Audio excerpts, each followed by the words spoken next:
True, nervous, very dreadfully nervous I had been and am. But why will you say that I am mad? The disease has sharpened my senses, not destroyed, not dulled them.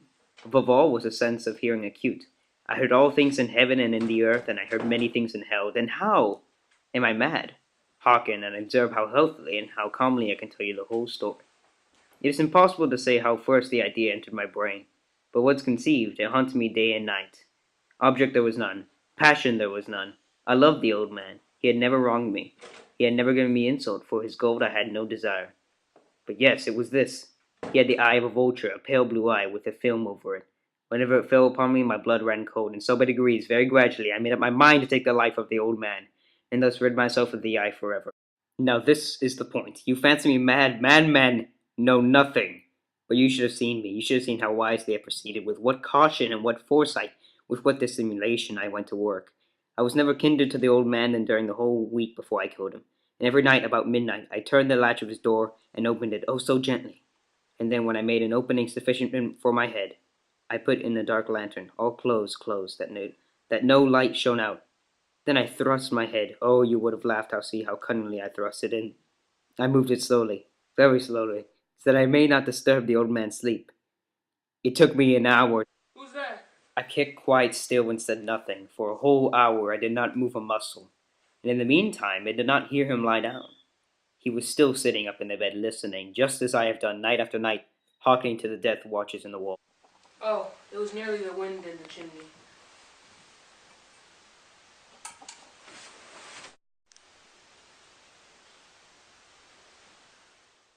When I waited a long time, very patient without hearing him lie down, I resolved to open a little, very little crevice in the lantern, so I opened it. You cannot imagine how stealthily.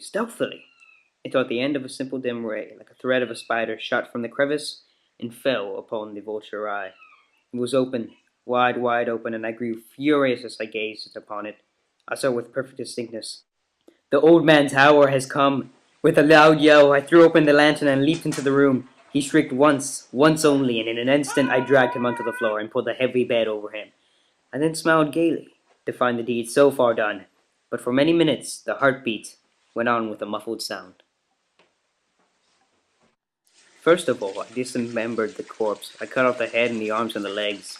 I then took up 3 planks from the flooring of the chamber and deposited it all between the scantlings, and then replaced the board so cleverly, so cunningly, that no human eye, not even his, could have detected anything wrong. There was nothing to wash out, no stain of any kind, no blood spot whatever.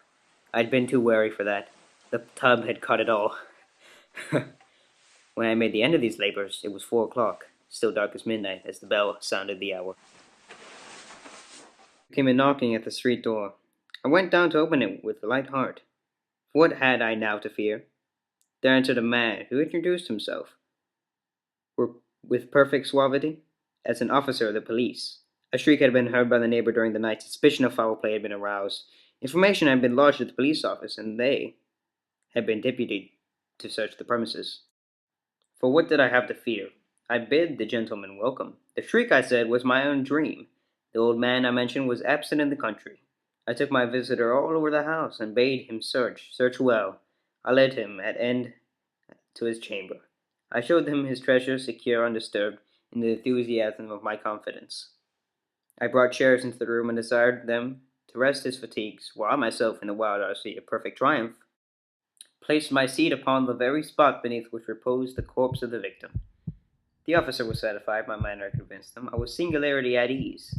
They sat and I answered cheerily. They chatted the familiar things. I felt myself getting pale and wished them gone. My head ached and I fancied a ringing in my ears.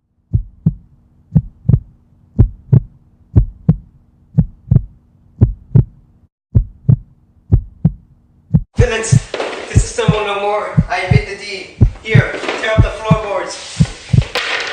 It's the beating of his hideous heart.